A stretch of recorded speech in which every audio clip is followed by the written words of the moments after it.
There he is right there.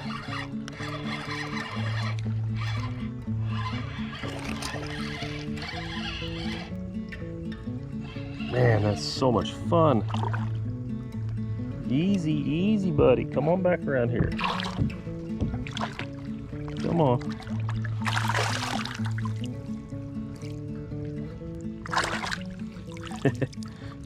Well, the first cast of the day. Look at that. That lets you know it's going to be a pink worm, floating worm kind of day.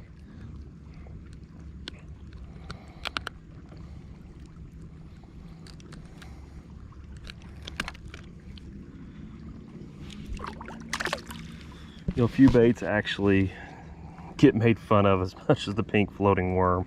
I get so much crap from my friends who just cannot stand this little bait. Yet I think it's one of the more misunderstood baits. It's one of those that just torments a fish to death sometimes. It'll just sit there and dance in front of their nose and dance in front of their nose until they just cannot possibly stand it anymore, and they will just hit it aggressively. So today, for my video of 100 best baits for bass fishing from a kayak, we're going to go with the pink floating worm, which is any kind of floating worm. I use mostly Zoom trick worms. This bait consists of 10-pound braided line with an 8-pound fluorocarbon leader tied to a barrel swivel with an exposed hook. Little modifications here and there. I do like to trim the feet or the tail and turn it into little feet. Just give it something a little bit different, a little flair. And as you saw with that fish, he was just in here and he was just protecting this little cove of his. Well, that can't look too cool. I just got hung up, which is kind of rare for this bait. But that one hit it almost immediately after it came off the rocks. A third of my bites with this bait will actually come right up on the rocks, as if the fish is almost inside the rocks itself, just waiting. The other third will come like that last fish did, in between the drop off and the shore, where he's just waiting back there for something to come across and he ambushes it. Now, what I think makes this bait so great for kayak fishing is the third of the other bites. They come within 6 foot of this kayak. I get so many fish right here at the kayak, which means those fish are following the bait out, following it, can't decide whether or not they're going to hit or not. And then they decide at the last second to hit, and they have no idea you're here because you're in such a quiet little contraption such as this.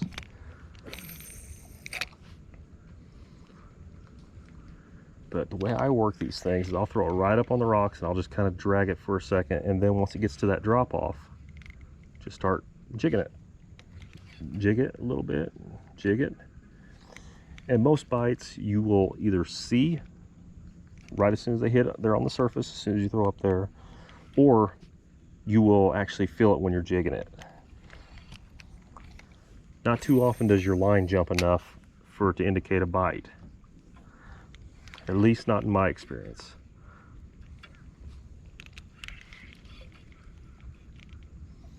But my favorite banks to throw this up on is riprap. I always use riprap. These things see so many crankbaits, so many plastic worms, poppers, everything. But this bait right here, it seems to keep them engaged a little bit longer.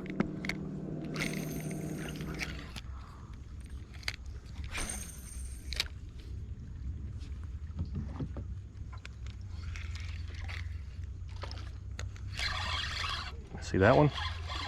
Hit it as soon as it came out up onto the rocks. Came out of the water to get that. He thought it was going to try to escape. Jumping like a smallmouth.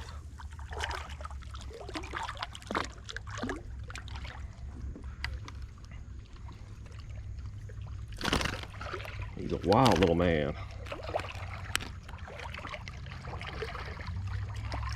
Thank you, buddy.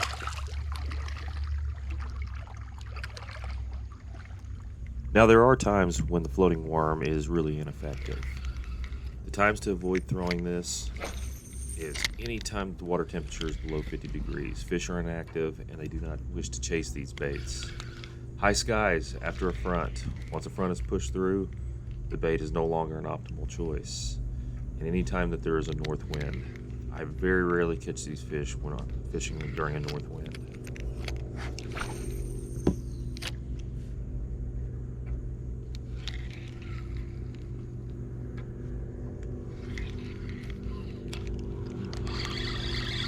Saw that one.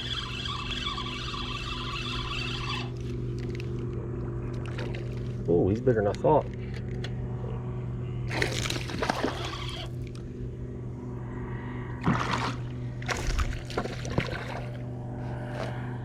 Not as big as that other one, but he's still good size.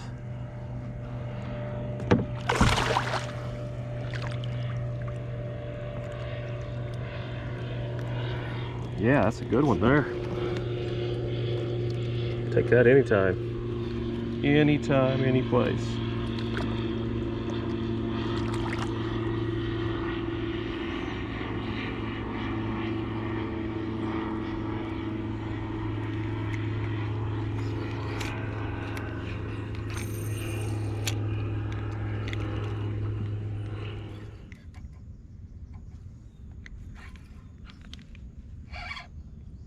Feels like a pretty good one.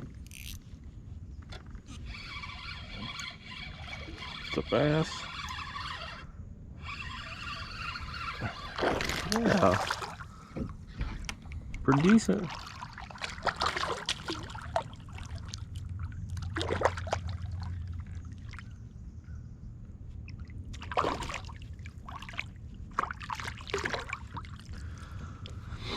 Pretty decent. 14 and a half inch bass probably. We'll take him.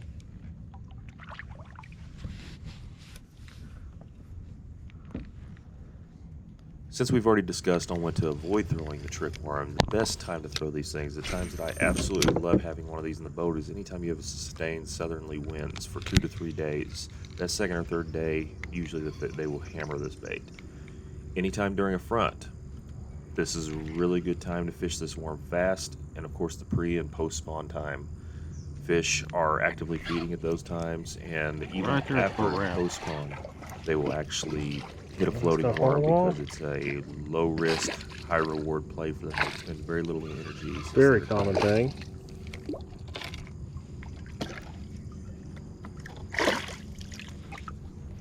If he was a 5-pounder, he'd have been off hours ago.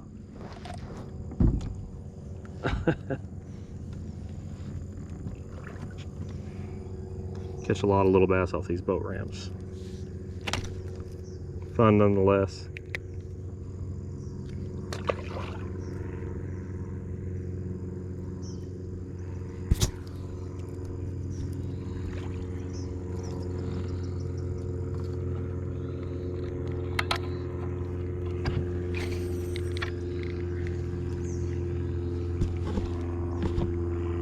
Oh, there's a better one. Stay on.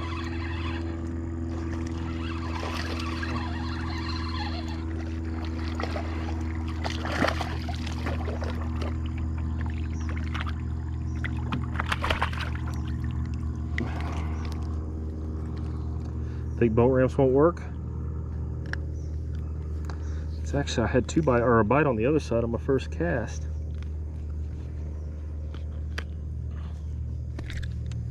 Get him back in the water. Got him under the tongue where you don't want to catch a fish. Well, I hope by at least now you have a little bit more confidence in selecting the floating worm and having an idea of when, where to use it.